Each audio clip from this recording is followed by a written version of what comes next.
I'm going to give you guys a quick introduction on HazClass.com. HazClass.com is an online web-based database of chemicals and their associated fire code classifications.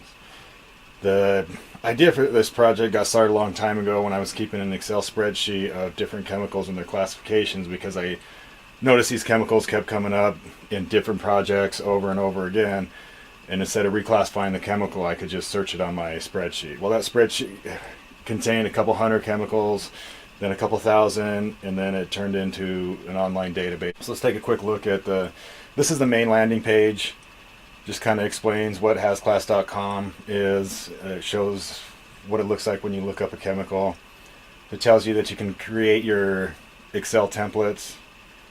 And then it just tells you that it's an online growing database that people can submit an SDS, it'll be peer reviewed, and the chemical will be added to the database.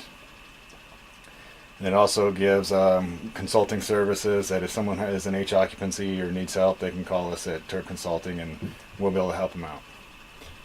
So once we're here, we can go to login. If you're on this email chain, you're going to have a username and a password. So you can just type it in here and hit login. This is your main dashboard page. You can search chemicals, you can look at reports, you can add properties. So real quick, we'll just go into looking at chemicals. So here's our chemical database. If we want to look up a chemical, say we wanted to look up acetone, that's a pretty popular chemical. We just type acetone in right here. So you can search by either the name, the synonym, or by the CAS number. So we see that acetone came up right here. We click on the CAS number. You can see the CAS is here, your synonyms are here. Acetone is a flammable liquid class 1B with no health hazards, and here's your 704 rankings. So say we wanted to look up a chemical and it wasn't found in the database, you know, something like a Jaeger bomb. So we can see as we start typing in Jaeger bomb, it's going to tell us that you can send us the SDS, we'll review it, and we'll add it to the database. So if we were doing a property and we didn't want to pay to get it put into the database, we can just add this chemical to our profile and nobody else will see it till someone logs in as an administrator and approves the chemical. So right now, if we just wanted to add this chemical in here, we just hit add new. Type the chemical name. We won't put any synonyms. This is a liquid. Probably flashes at 70. We'll say boiling points 150. CAS number. We'll just give it a quick. What happened? We'll just give it a quick CAS number here. This is where we select our hazard classes. We'll call it a 1B. And we'll also call it, we'll say corrosive. Health rating, we'll give it a 3. Flammability, 3. Reactivity, we'll give it a 0. And you can see your special hazards here are water reactive oxidizers and simple asphyxiants. So we'll just hit save. And you can see it appears right here in our profile, but again, it won't appear in anybody else's profile until it's peer reviewed and approved by the administrator. So from here, now we've added our chemical. We want to create a property. We go to properties, go to add new. And again, so let's go back here real quick. When you guys log in, you shouldn't have any properties in your profile. So these are just the properties that I created to test a few things. You guys shouldn't be showing anything right here. So when you're here, you can hit add new. Business name. We'll just call this Jim's House. Quick address there. Put in a phone number. And then when you're down here, you can add as many control areas as you want. So we'll put dining room as a control area, and we'll just say garage. Hit save. Okay, now we can see that the business name is here, your address, your phone numbers, your different control areas. So now we can go back to our regular dashboard. And if we want to create a report and start adding chemicals to the property we just created, We just go into here into search into reports. We want to add a new report. Select a property. We want to add it to Jim's house. And in the dining room, we're going to put the Jaeger bomb. We're going to say there's 1 gallon containers, and we'll say there's 10 of them.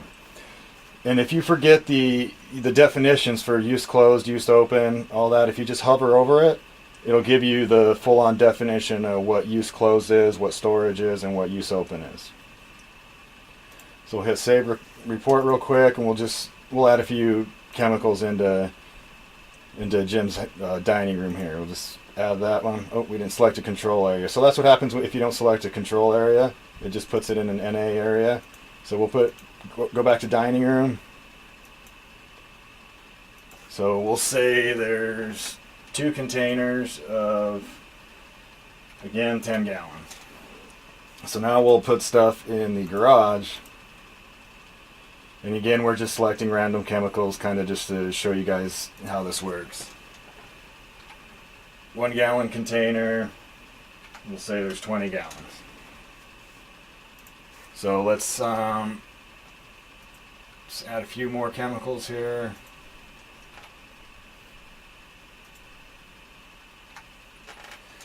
And while we're adding them, we can also look at what the chemical is. This one's a flammable liquid 1B, an unstable reactive class 1, no health hazards. Here's your synonyms. So we can hit save report. And as you'll see here, as we click on generate report, it's going to take a second here. We'll just put this in documents. So we'll open up the Excel spreadsheet real here. So we'll go to enable editing, and you can see here's our hazardous material inventory statement, our HMIS. You can see that it broke it out into the different control areas, that we have this chemical, the Jaeger bomb, the flammable liquid 1B, flammable liquid 1B, corrosive. Here's your amount in storage. We didn't put anything in use closed or in use open, so these are blank. You can see what we put in the garage. We have flammable 1B and a flammable 1B unstable reactive in the garage. So this is your HMIS, and again, the purpose of the printing this or getting you an Excel template is so that you can modify all these chemicals here. So say your trade name was that your certain property that you're working on is a Jaeger bomb, but the one that you're working on specifically is called, say J500. You'll be able to add it in here.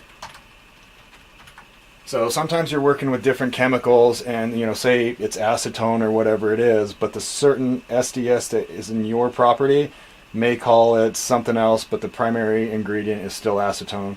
You can put acetone in your spreadsheet here, and then you can add whatever you need to here in Excel. That's kind of why this Excel is more of a template. It's not a final report.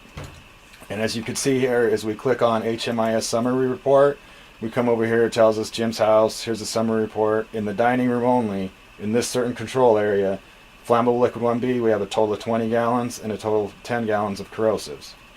When we scroll down here to the garage, you can see flammable liquid 1Bs, we have 40 gallons. Unstable reactives, we have 20 gallons. So it'll total all of your chemical classifications here. And then right here, you need to add your own, whatever code you're using. You could look up the maximum allowable quantities, whether the building's sprinklered or not, or whether they're in cabinets. Then you could add the MAQ in this column here. And then you have your totals here.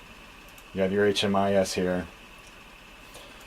So again, guys, I'm kind of just sending this out to you guys. I want you guys all to take a quick look at it, offer any input on it, why you would use it, why you wouldn't use it, and anything down to functionality, down to appearance, anything that you think will help bring this and make this a usable tool, not just for us at Terp Consulting, but for everybody that's a fire protection engineer and that deals with chemicals and chemical classifications. So we'll take it back here to the main dashboard. Again, I'm just looking for your input specifically on the different logins that you guys got to make sure that when you guys input chemicals that nobody else can see them until they're approved. And again, just anything down to functionality and appearance that you guys have any input or feedback on that you can give me. Please do, and if you have any questions or comments, again, just please feel free to reach out to me. Thanks.